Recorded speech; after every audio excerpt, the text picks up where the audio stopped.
Bien, continuamos hoy con nuestro análisis del volumen 2 de la serie Historia de la Sexualidad titulada El uso de los placeres. Y en los dos videos anteriores introduje un breve interludio en torno al modo en que Foucault está pensando la emergencia de las artes de la existencia en la Grecia clásica, a propósito de las primeras clases de su curso La hermenéutica del sujeto. La razón por la que introduje esta reflexión es que, como ya lo dije antes, para 1983 Foucault trabajaba en dos proyectos paralelos. Uno era un libro sobre las tecnologías del yo en el mundo grecolatino y el otro pues era la finalización de su malogrado proyecto Historia de la Sexualidad, que interrumpió abruptamente en 1978 y del que temerariamente había anunciado que publicaría 6 libros, de los cuales no publicó ninguno.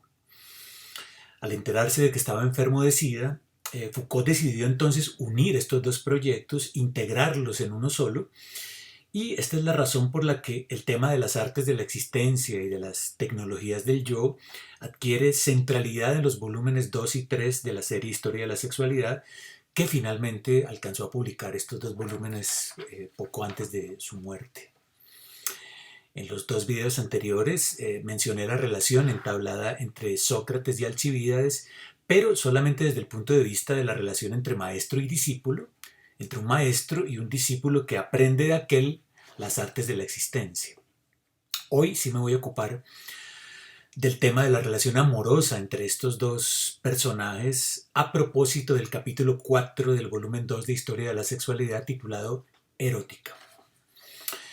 Hay aquí un desplazamiento evidente con respecto a los capítulos anteriores de este libro, ya que a diferencia de la dietética y de la económica, donde el gobierno de sí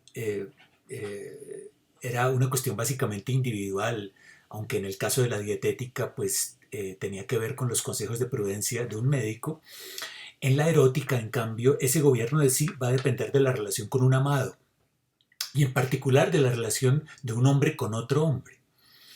De modo que en este caso particular empiezan a aparecer preguntas de orden moral, como por ejemplo hasta qué punto ceder ante los requerimientos del amante, hasta dónde limitar el deseo, etcétera, etcétera, que eran importantes pues para esto de la constitución moral del sujeto de la que hemos venido hablando.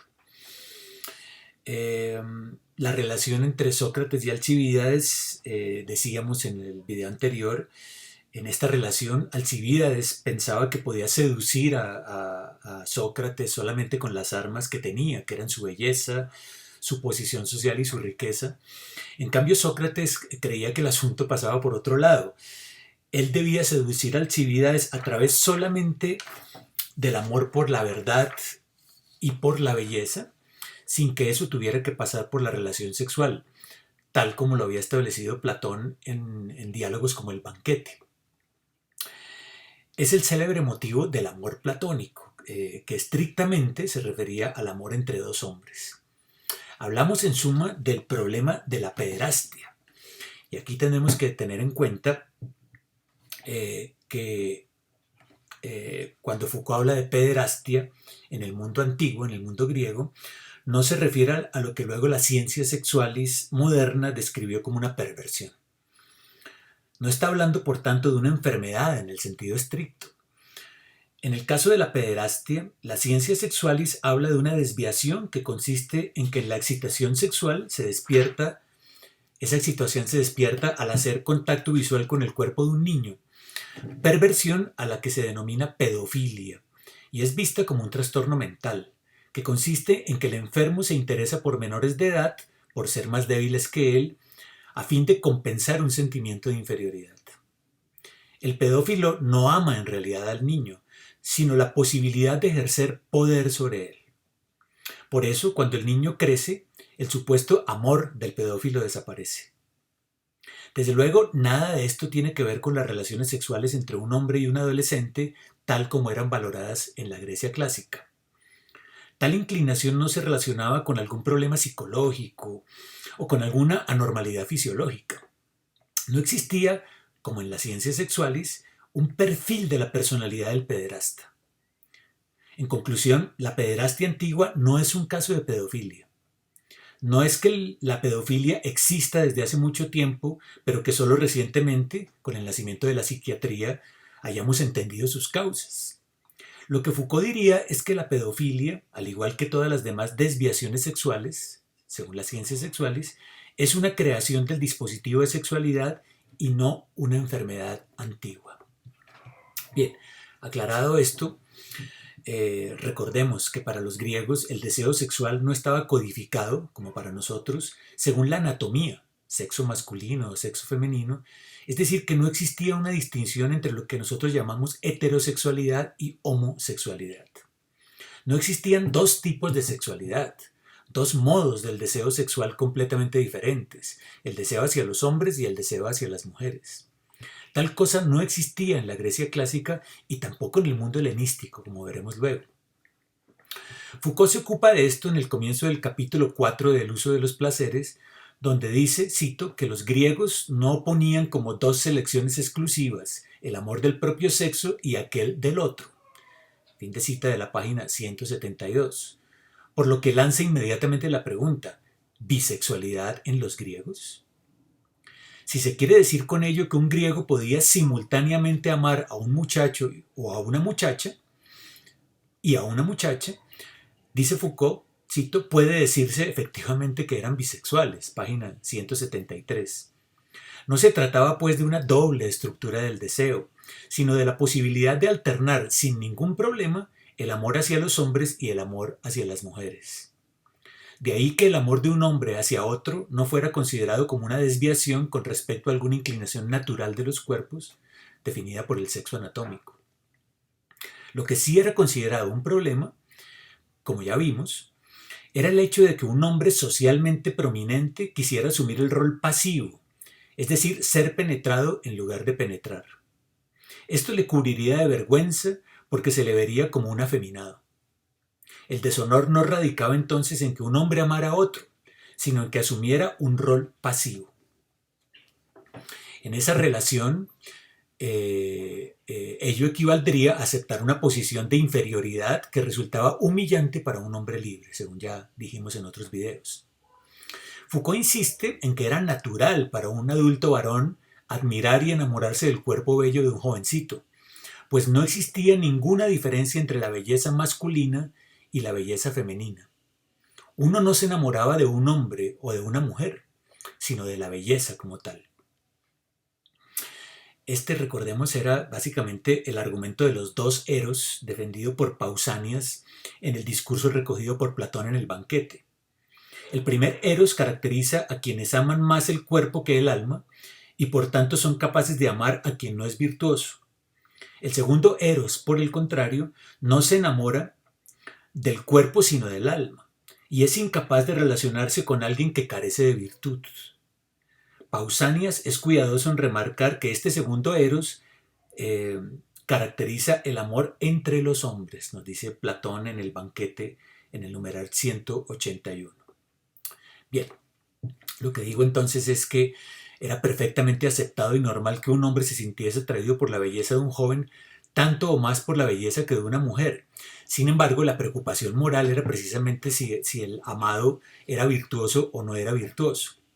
Dice Foucault al respecto en la página 177 del uso de los placeres. Los griegos, dice, pensaban que el mismo deseo se dirigía a todo lo que era deseable, muchacho o muchacha, bajo la reserva de que el apetito era más noble cuando se dirigía a aquello que era más bello y más honorable. Pero también pensaban que este deseo debía dar lugar a una conducta particular cuando tenía lugar en una relación entre dos individuos del sexo masculino. Los griegos no imaginaban tampoco que un hombre tuviera necesidad de otra naturaleza para amar a un hombre, pero sí estimaban que los placeres que se obtenían de tal relación requerían de una forma moral distinta de la que se requería cuando se trataba de amar a una mujer. Fin de cita, página 177, y esta observación de Foucault es muy importante para entender a lo que estamos refiriéndonos con el tema de la erótica. ¿En qué consistía esa forma moral distinta que se esperaba de la relación pederástica, a diferencia de la relación entre un hombre y una mujer? En la Grecia clásica, la pederastia era una relación erótica entre un joven y un hombre adulto que no pertenecía a su familia. Ambos debían ser hombres libres, pues se trataba de una práctica que formaba parte de la educación moral de los jóvenes en el seno de familias aristocráticas. No estamos hablando, por tanto, de una práctica popular, y esto también lo hemos dicho. Con todo, no se trataba de una práctica aceptada sin más por la aristocracia, sino que estaba sujeta a normas que definían todo un conjunto de conductas apropiadas o inapropiadas entre los amantes, pero que no debían ser interpretadas como prohibiciones. Foucault habla de prácticas de cortejo, que definían el papel del erastes, amante, y el erómenos, amado. A pesar de las diferencias que había en las diferentes ciudades griegas en relación con el tipo de intimidad que podía llevar la pareja, en casi todas se contemplaba que el erastes pudiera funcionar como una especie de tutor legal del erómenos, desde luego con el consentimiento de su padre. Además, el erastes debía ser una persona rica y de abolengo, lo cual abriría posibilidades sociales y políticas al erómenos y a su familia. Como se ve, tanto el matrimonio como la pederastia eran instituciones creadas para obtener beneficios políticos y económicos entre familias prominentes. Pero, a diferencia de la institución matrimonial, en donde la mujer no podía elegir a su pareja, sino que la unión era concertada de antemano entre el padre y el esposo, sin mediación alguna del noviazgo, en la institución pederástica el joven era cortejado por muchos pretendientes y podía elegir libremente a su amante, pues de lo que se trataba era de que aprendiera a relacionarse con un igual. Foucault dice que la pederastia fue un foco de problematización por parte de moralistas y filósofos en la antigua Grecia, y esto debido a muchos factores. El primero y más importante era la diferencia de edad. El amado era un muchacho que estaba en un periodo de transición, alrededor de los 20 años, cuando salía de la infancia y entraba en la adolescencia. Ya llevaba en su cuerpo los primeros signos de esa transición, las primeras muestras de la barba. ¿Qué se suponía que debía aprender un joven a través de esta peculiar institución? El valor de la amistad, de eso se trataba. La cuestión planteada por Jenofonte y Platón es que la juventud es pasajera, la belleza del cuerpo decae y lo que resiste el paso del tiempo es la filía, la amistad. El hombre adulto, ya experimentado, debía enseñar la virtud de la amistad al hombre joven. Debía iniciarlo, no solo en el arte del amor, sino por encima de todo en el arte de la amistad. Y aquí Foucault se está ciñendo estrictamente al discurso de Pausanias en el banquete de Platón. En este caso, eros y filía van necesariamente juntos. Foucault dice que se trataba de un juego y nunca de un acoso o de una forma de violencia. El amante debía respetar la voluntad del amado. Debía tratar de seducirlo, de casarlo, de convencerlo, pero nunca por medio de la presión o de la intimidación. No era un acoso sexual. El amado, por su parte, no debía ceder tan rápidamente a las propuestas del amante, pues el objetivo del juego erótico era precisamente que aprendiera el arte del dominio propio, que instaurara una relación de dominio consigo mismo o sobre sí mismo. Debía conocer sus pasiones como primer paso para aprender a dominarlas. Recordemos que, por lo general, el amado estaba destinado a ocupar un lugar de preeminencia en la Asamblea Democrática. Debía ejercer el gobierno de otros, pero para ello necesitaba primero aprender el gobierno de sí mismo. Es en este contexto que se sitúa la relación entre Sócrates y Alcibíades de la que nos ocupamos ya en los videos anteriores. En segundo lugar, y en relación directa con el gobierno de sí, estaba el problema del uso de los placeres. El joven debía aprender a usar los placeres conforme lo demandaba su estatuto social. Debía comportarse como lo que era, un hombre libre, lo cual conllevaba a moderar su conducta para evitar la deshonra. Para mostrar este punto, Foucault acude a la Económica de Jenofonte y al Eróticos, un libro titulado Eróticos del Pseudo-Demóstenes. Sobre todo a partir de este último texto, subraya que el muchacho debe aprender a mantener compostura frente a todo lo que le está ocurriendo en esa edad. El mundo lo observa, lo cela, lo acecha, admira su belleza y está sujeto a las malas lenguas. Está preciso en el tránsito hacia la adolescencia. No debe envanecerse, sino actuar conforme se espera de él, conforme a su casta, manteniendo siempre el honor. Y en lo que tiene que ver con el eros, debe aprender el valor de la templanza, ya vimos, la sofrosiné. Esto significa aprender a no aceptar todo lo que le propone el amante y discernir qué tipo de placeres convienen a su honor. Hay cosas placenteras que, sin embargo, son inconvenientes. Aquí entra a jugar la cuestión ya estudiada de penetrar o ser penetrado. Lo peor que le podía ocurrir a un joven de buena familia es afeminarse, aceptar voluntariamente ser dominado, ser penetrado, ya que un hombre libre debía ocupar siempre una posición de superioridad en todos los aspectos. No podía comportarse como un esclavo, no podía rebajarse a ser como una mujer, asumiendo un rol pasivo. Es él quien debe gobernar a los esclavos y a las mujeres, pero sobre todo debe gobernarse a sí mismo. Y en este sentido, Foucault habla de la antinomia del muchacho. Por un lado, el joven se reconoce como objeto de placer por parte de un adulto que por su parte verá como un triunfo el hecho de que el joven ceda a sus pretensiones, ya que habrá poseído un objeto bello, lo cual le ennoblece. Pero de otro lado, el joven no puede aceptar ser objeto de placer para alguien más, para otra persona, pues esto le envilecería. Antinomia entonces que generaba una serie de dilemas morales que son precisamente los que dieron origen a la problematización de la pederastia por parte de la filosofía griega, nos dice Foucault en la página 203. Ya vemos entonces en qué consiste esa forma moral distinta que Foucault reconoce en la pederastia y que la diferencia del amor entre un hombre y una mujer.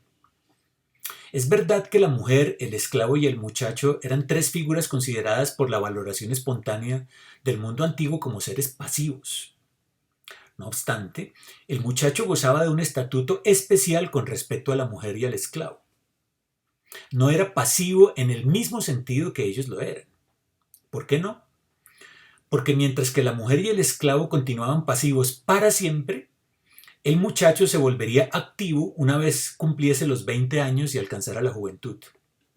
Es por eso que la pederastia fue problematizada en la Grecia antigua y fue objeto de unas artes de la existencia, de unas artes de sí, que buscaban dar cuenta del dilema moral al que se enfrentaba el muchacho. No obstante, todo esto cambió en el período helenístico, como veremos más adelante. Allí se produjo una desproblematización de la pederastia, un creciente desinterés por ella, en la medida en que cambiaron las instituciones pedagógicas y aparecieron nuevas leyes que protegían a los hijos de buenas familias. Pero el principal factor que contribuyó a esta desproblematización es el modo en que el matrimonio fue valorizado en el mundo romano como único lazo legítimo de amor entre dos personas.